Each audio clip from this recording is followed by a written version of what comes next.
कचरा घंटागाडी शुल्क प्रस्तावाला विरोधकांचा विरोध पाहायला मिळतोय। शुल्क आकारण्याच्या प्रस्तावावर पुनर्विचार करण्याची मागणी विरोधकांनी केली आहे। अकोला महानगरपालिकेच्या सर्वसाधारण सभेत शहरातील प्रत्येक घरातून कचरा संकलनासाठी वार्षिक 600 रुपये शुल्क आकारण्याचा प्रस्ताव मांडण्यात आलाय। मात्र हा निर्णय नागरिकांवर अतिरिक्त आर्थिक भार टाकणार असल्याचे विरोधकांनी म्हटलंय। महाराष्ट्रातील अनेक महानगरपालिकांमध्ये घराघरातून कचरा संकलनासाठी स्वतंत्र शुल्क आकारलं जात नाही। हा खर्च मालमत्ता कर आणि इतर स्थानिक करांमधूनच भागवला जातो।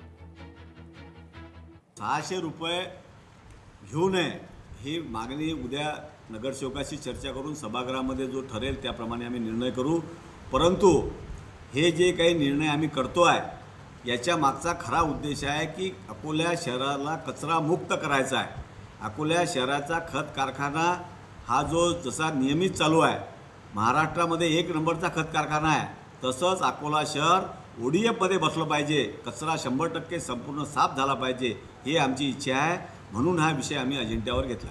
आज आम्ही भारतीय जनता पार्टीच्या प्रत्येक नगरसेवकांना निवेदन दिलेले आहे। पहिले महापौरांना दिले, नंतर साईसेमी सभापतींना दिले, आता पूर्ण टप्प्याटप्प्याने संध्याकाळपर्यंत नगरसेवकांना पत्र जाणार आहे की नगरसेवकांना एक आम्ही आव्हान करतो आहे की अकोल्यातील घंटागाड्या मोफत कराव्यात। याकरता की कोणत्याच महाराष्ट्रातल्या महापालिकेत असं घंटागाडीचे पैसे लागू घेत नाही। आम्ही एक आव्हान करतो आहे, त्या आव्हानाला त्यांनी प्रतिसाद न दिल्यास आम्ही पुढची रणनीती ठरवू।